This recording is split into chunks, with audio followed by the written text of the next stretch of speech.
جب ایک عورت معاشرتی رسوم و قیود کی پرواہ نہ کرتے ہوئے بطور ایک انسان اپنے اصولوں پر زندگی بسر کرنے کی ٹھان لیتی ہے تو معاشرہ اسے اس کی اس نافرمانی کی کیا سزا دیتا ہے؟ اس بغاوت کی کیا قیمت ادا کرنی پڑتی ہے؟ آج کی ہماری کہانی کا تعلق ایک ایسے ہی کردار سے ہے، تو چلتے ہیں دیکھتے ہیں کہانی کیا کہتی ہے اور اس کہانی کا مطلب کیا ہے، اس کا مقصد کیا ہے۔ کہانی کا مرکزی کردار جو کہ ایک لڑکی ہے، ایک صبح وہ جاگتی ہے اور جاگنے کے بعد اس کا سر درد کر رہا ہوتا ہے، جسم تھکا ہوا ہوتا ہے۔ وہ سوچتی ہے کہ نیند کی گولی لینے کا کیا فائدہ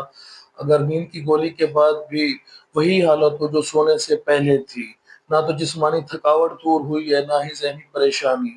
اور وہ وقت دیکھ کے تو اسے پتہ چلتا ہے کہ وہ دفتر پہنچنے میں اس کو دیر ہو رہی ہے۔ تو وہ جلدی سے اٹھ کر تیار ہوتی ہے اور اس دوران اس کے ذہن میں یہی ساری باتیں، یہی سارے خیالات چل رہے ہوتے ہیں دفتر پہنچنے کے، دفتر سے دیر ہو جانے کے۔ جب وہ تیار ہو کر باہر نکلتی ہے اور اپنی گاڑی میں بیٹھنے لگتی ہے تو اسے احساس ہوتا ہے کہ اس کی گاڑی کتنی گندی ہو چکی ہے، اس پر گارد اور مٹی اٹی پڑی ہے، اور اسے یاد آتا ہے کہ ایک عرصہ ہو گیا اس نے اپنی گاڑی کو دھویا بھی نہیں ہے۔ ہاں، کپڑے سے تو اس کو صاف کر لیتی ہے لیکن دھوئے ہوئے سے ایک عرصہ ہوا ہے۔ یہیں سے اسے یاد آتا ہے کہ ایک دفعہ جب اس نے اپنی گاڑی کو دھونے کی کوشش کی تھی، گلی کے اندر ہی خود ہی اس نے پانی کے پائپ سے گاڑی دھونے کی کوشش کی تھی، تو کس طرح سے گلی میں بچوں سے لے کر بوڑھوں تک اور مرد عورت ہر کسی نے عجیب سی نظروں کے ساتھ، کہ ہر نظر میں ایک سوال تھا، ہر نظر انگلی بن کر اس پر اٹھ رہی تھی۔ حالانکہ نہ وہ کچھ کوئی ایسا کام بھی نہیں کر رہی تھی جو کہ غیر قانونی ہو یا غیر اخلاقی ہو۔ اسے یہ بھی یاد آتا ہے کہ وہ ایک دفعہ گاڑی دھلوانے کے لیے بھی لے گئی تھی لیکن وہاں بھی اسی طرح کی نظروں کا اسے سامنا کرنا پڑا تھا، کیونکہ وہاں پر گاڑیاں دھلنے کے لیے تو کافی آئی ہوئی تھی لیکن دھلوانے والی وہ اکیلی عورت تھی، باقی سارے وہاں پر مرد ہی مرد تھے۔ تو اسے اپنی گاڑی، اور یہیں پر وہ اس چیز کو بھی واضح کرتی ہے کہ اسے اپنی گاڑی بہت عزیز ہے، کیونکہ یہ گاڑی اس نے خود پیسے جوڑ کر، خود محنت کر کے خریدی ہوتی ہے۔ تو اس طریقے سے یہ گاڑی اس کے لیے ایک تحفظ، ایک پناہ گاہ، ایک خود مختاری کی علامت بن جاتی ہے۔ اس وجہ سے اسے اپنی یہ گاڑی بہت عزیز ہوتی ہے۔ وہ گاڑی میں بیٹھتی ہے، دفتر پہنچنے میں اس کو دیر ہو رہی ہوتی ہے، تو راستے میں جو راستہ اس کے دفتر کی طرف جاتا ہے وہ سارا راستہ، وہاں پہ نئی سڑک بن رہی ہے، ہر طرف کھدائی ہو چکی ہے، جس کی وجہ سے ٹریفک کا رش بہت زیادہ ہے، اور اوپر سے اس کو جلدی بھی پہنچنا ہے۔ اور اسے یاد آتا ہے کہ کیسے اس کے باس نے ایک دفعہ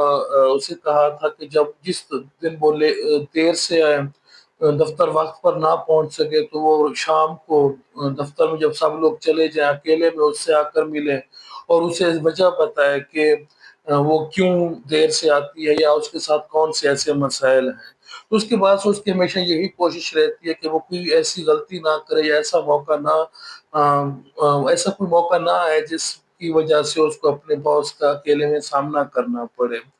ٹریفک رش سے بچنے کے لیے اور دفتر جلدی پہنچنے کے لیے وہ ایک دوسرا راستہ لیتی ہے۔ جیسے ہی وہ ایک کھلی سڑک پر آتی ہے تو اسے ایک فقیر نظر آتا ہے، اور اس فقیر کو دیکھ کر اس کی حیرت جاگ جاتی ہے، کیونکہ اس فقیر کو اس نے شہر میں ایسی کئی جگہوں پر دیکھا ہے جہاں پر کسی بھی طرح کی بھیک ملنے کی توقع کچھ زیادہ نہیں ہوتی۔ عموماً وہ سوچتی ہے کہ عموماً جو فقیر ہوتے ہیں وہ بھیڑ بھاڑ والی جگہوں پر بیٹھتے ہیں، مسجد و خانقاہوں کے سامنے بیٹھتے ہیں کہ جہاں پر ان کو بھیک زیادہ سے زیادہ ملے یا زیادہ سے زیادہ وہ کمائی کر سکیں، لیکن یہ فقیر ایسی جگہوں پر بیٹھتا ہے کہ جہاں پر بھیک ملنے کے امکان کم سے کم ہوتے ہیں۔ اور یہ بات سوچ کر اس کے اندر تجسس پیدا ہوتا ہے کہ آخر یہ کیوں ایسی جگہوں پر بیٹھتا ہے، یہ کون ہے، کیا کہ یہ واقعی فقیر ہے یا فقیر کے بھیس میں کوئی اور ہے۔ تو وہ اسی تجسس کے مارے وہ سوچتی ہے کہ میں جا کر اس سے پوچھتی ہوں۔ پہلے سے وہ سڑک کی دوسری طرف بیٹھا ہوتا ہے، پہلے سے خیال آتا ہے کہ میں اپنی گاڑی کو یہیں چھوڑ دوں اور سڑک کی دوسری طرف پیدل چل کر اس کے پاس جاؤں، لیکن وہ گاڑی چونکہ اس میں اسے اپنی گاڑی کے اندر ایک پناہ کا احساس ملتا ہے، ایک تحفظ کا احساس ملتا ہے، تو وہ سوچتی ہے کہ نہیں میں اپنی گاڑی بھی ساتھ لے کر جاؤں گی۔ یوں وہ ایک لمبا راستہ طے کر کے واپس فقیر کے پاس آتی ہے اور وہ ہارن جاتی ہے کہ کسی طرح سے فقیر اس کی طرف متوجہ ہو، لیکن فقیر سر جھکائے بیٹھا رہتا ہے۔ وہ ایک دو تین دفعہ ہارن بجاتی ہے، اب بالآخر فقیر اس کی طرف دیکھتا ہے اور وہ اس کو اپنے پاس بلاتی ہے اور وہ فقیر کو 10 روپے دینے کی کوشش کرتی ہے۔ فقیر اس سے پوچھتا ہے کہ میں نے اس کا کیا کرنا ہے؟ اب اس کے پاس اس بات کا کوئی سوال نہیں ہوتا کہ اس کا کیا کرنا ہے، تو وہ سوچتی کہ چلو یوں تو یوں ہی صحیح۔ تو پھر وہ اس سے پوچھتی ہے کہ وہ ایسی جگہوں پر کیوں بیٹھتا ہے جہاں پر بھیک ملنے کی توقع کم سے کم ہو، وہ ایسی جگہوں پر کیوں نہیں بیٹھتا جہاں پر عموماً دوسرے بھکاری بیٹھتے ہیں؟ تو فقیر اس سے کہتا ہے کہ اس سوال کے جواب سے پہلے وہ اس سے کہتا ہے کہ مجھے ایک سگریٹ پلاؤ، اس کو سگریٹ پیش کرتی ہے، لیکن وہ فقیر اس کو کہتا ہے کہ مجھے جلا کر بھی دو سگریٹ، اور وہ منہ میں سگریٹ دبا کے جیسی سگریٹ جلانے کی لگتی ہے تو فقیر اپنا ہاتھ اس کی گربان میں ڈال دیتا ہے۔ یہ سب کچھ اتنا غیر متوقع اور اچانک ہوتا ہے کہ اس کے منہ سے جلدی سگریٹ نیچے اس کے کپڑوں کے دامن پر گرتی ہے اور یوں اس کے کپڑے جل جاتے ہیں اور یوں اس کو احساس ہوتا ہے کہ اس کا دامن داغدار ہو چکا ہے۔ یقیناً یہ کہانی میں نے مختصراً بیان کی ہے، کہانی میں کئی پہلو ہیں، کئی اور بھی حصے ہیں کہانی کے، لیکن اسی کہانی سے آپ کو احساس ہو گیا ہوگا کہ یہ کہانی کس موضوع کی طرف ہمیں اشارہ دے رہی ہے، کون سا موضوع اس میں زیر بحث لایا جا رہا ہے۔ تھوڑا ہم اس پر بات کریں گے۔ ہمارے معاشرے میں اب تو عموماً ہم دیکھتے ہیں میڈیا کے اوپر، سوشل میڈیا کے اوپر، ہر جگہ پر یہ بات اب دھڑلے سے کی جاتی ہے کہ عورت کو اس کا مقام مل گیا ہے، عورت کو معاشرے میں کردار ہے، اور عورت معاشرے میں اسی طریقے سے زندگی بسر کر رہی ہے جس طریقے سے مرد زندگی بسر کر رہے ہیں۔ اس کے مخالف بھی ہمیں نظریات زاویے مل جاتے ہیں، لیکن یہ دونوں چیزیں ہمیں اب آج کل دیکھنے کو ملتی ہیں، اس کے حق میں بھی اور اس کی مخالفت میں بھی۔ لیکن سوال یہ ہے کہ ان ساری باتوں کے باوجود کیا واقعی سچ میں ہمارے معاشرے کے اندر آج بھی عورت اسی طریقے سے آزاد ہے جس طریقے سے اس کو آزاد ہونا چاہیے تھا؟ کیا اسی طریقے سے وہ اپنا کردار ادا کر پا رہی ہے جس طریقے سے اس کا کردار ادا کرنا چاہیے تھا؟ یا یہ معاشرہ اس کو اسی طریقے سے تحفظ فراہم کر رہا ہے جس طریقے سے اس معاشرے کو تحفظ فراہم کرنا چاہیے تھا؟ تو میرے خیال میں اس کہانی جیسی ہزاروں اور کہانیاں ہیں جو ہم روزانہ کی بنیاد پر اپنے کانوں سے سنتے ہیں، اپنی آنکھوں سے دیکھتے ہیں، ارد گرد یہ کہانیاں بکھری پڑی ہیں، ان کو دیکھ کر ان کو سن کر ہمیں احساس ہوتا ہے کہ ایسا بالکل بھی نہیں ہے کہ ہم یہ کہیں کہ ہمارے معاشرے کے اندر ایک عورت کلی طور پر آزاد ہے، خود مختار ہے، یا وہ اپنا کردار بخوبی ادا کر پا رہی ہے۔ اسی کہانی کے تناظر میں ہم دیکھیں تو ایک لڑکی ہے جو خود مختاری سے زندگی بسر کر رہی ہے یا کرنا چاہ رہی ہے، اور وہ جس محلے میں اس نے کرائے پر مکان لیا ہوا ہے تو اسی محلے میں مردوں کو چھوڑے،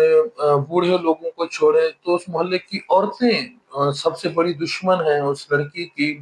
وہ یہ سوچتی ہیں کہ شادی کی عمر ہو چکی ہے، اس نے شادی نہیں کی،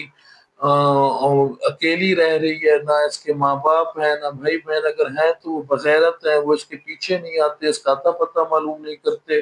یہ سگریٹ پیتی ہے تو یہ اس کے علاوہ یہ رات کو دیر دیر سے گھر آتی ہے۔ اس طرح کی یہ ساری چیزیں اس کہانی کے اندر ہیں جو کہ عموماً ہمیں حقیقی زندگی میں بھی ہم سنتے بھی ہیں، دیکھتے بھی ہیں۔ تو وہ ان سب کے ذہن میں ایک ہی تصور ہوتا ہے کہ یہ بد کردار ہے، بد چلن ہے، یہ جو لڑکی ہے یہ بد کردار ہے، یہ بد چلن ہے،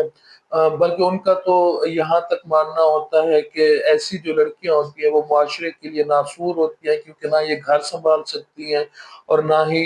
معاشرے، ان ایسی لڑکیوں کے ہوتے ہوئے کوئی بھی معاشرہ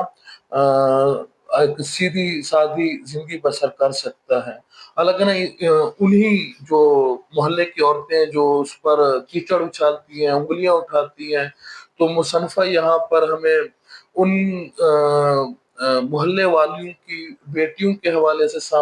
کہانی سامنے لے کر آتی ہے کہ ان کے بھی معاشقے چل رہے ہوتے ہیں، حالانکہ نہ تو وہ اسکول گئی ہوتی ہے، نہ وہ تعلیم حاصل کر رہی ہوتی ہے، نہ تو وہ نوکری کر رہی ہوتی ہے، یعنی وہ بالکل گھریلو قسم کی لڑکیاں ہوتی ہیں جو گھروں میں رہتی ہیں، اپنے ماں باپ کی خدمت کرتی ہیں اور انہیں سارے اصول و ضوابط کو مانتی ہیں جو ایک معاشرے نے ان کے لیے طے کیے ہوتے ہیں۔ لیکن ان سب کے باوجود ان کے کردار میں بھی وہ ساری چیزیں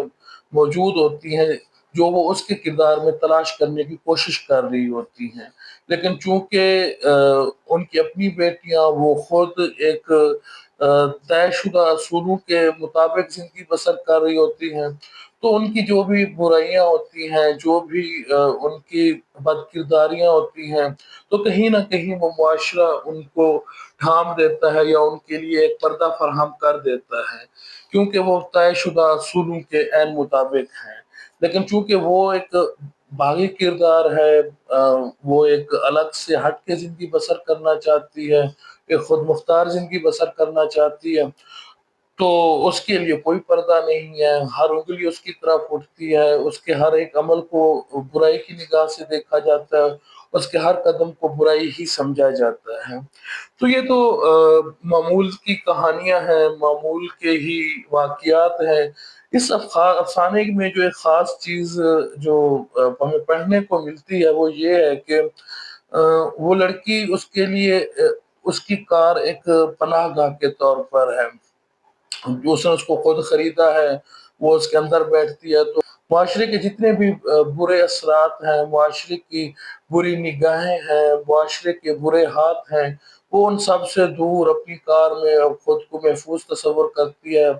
کہ ایک ایسا، آپ سمجھ لیں کہ ایک ایسا اہمی لباس کہ جس کے پار کوئی بھی چیز اس تک پہنچ نہیں سکتی، ایک پناہ گاہ۔ اور ہم جانتے ہیں کہ ایک پناہ گاہ ہوتی ہی وہی ہے جس میں انسان خود کو محفوظ تصور کرتا ہے۔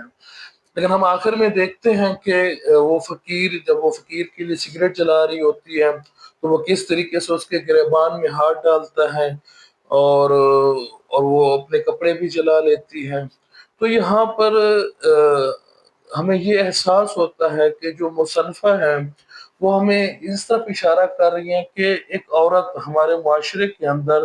بہر، کالج، یونیورسٹی، دفتر، محلہ، گلی، ان ساری جگہوں کو تو چھوڑ ہی دیں، خود اس کی اپنی جو پناہ گاہ ہوتی ہے، وہ اس کا گھر ہو سکتا ہے، وہ اس کی کار ہو سکتی ہے، وہ اس کے کوئی آپ کہہ لیں کہ اپنے لوگوں کے بیچ میں ہو سکتی ہے، کوئی بھی جگہ ہو سکتی ہے جو جس کو وہ اپنی پناہ گاہ تصور کرتی ہے، تو ایسی جگہ پر بھی وہ ان ہاتھوں سے محفوظ نہیں ہے، ان نظروں سے محفوظ نہیں ہے، بلکہ وہ اپنی پناہ گاہ میں بیٹھ کر بھی اسی طرح سے ہراسانی کا شکار کی جاتی ہے، ہو جاتی ہے جس طریقے سے وہ اپنی پناہ گاہ سے باہر ہوتی ہے۔ ایک عورت کے لیے معاشرے کے اندر زندگی کتنی کٹھن ہے، کتنی مشکل ہے کہ وہ پناہ گاہ سے باہر ہو یا پناہ گاہ کے اندر ہو، تو جو وحشی ہاتھ ہیں، جو درندہ صفت لوگ ہیں، وہ اس تک پہنچ جاتے ہیں، وہ اس کی نفسیات کو، اس کے جسم کو، اس کی شخصیت کو، اس کے کردار کو مسخ کرنے میں تلے رہتے اور تو مسخ کر کے ہی چھوڑتے ہیں۔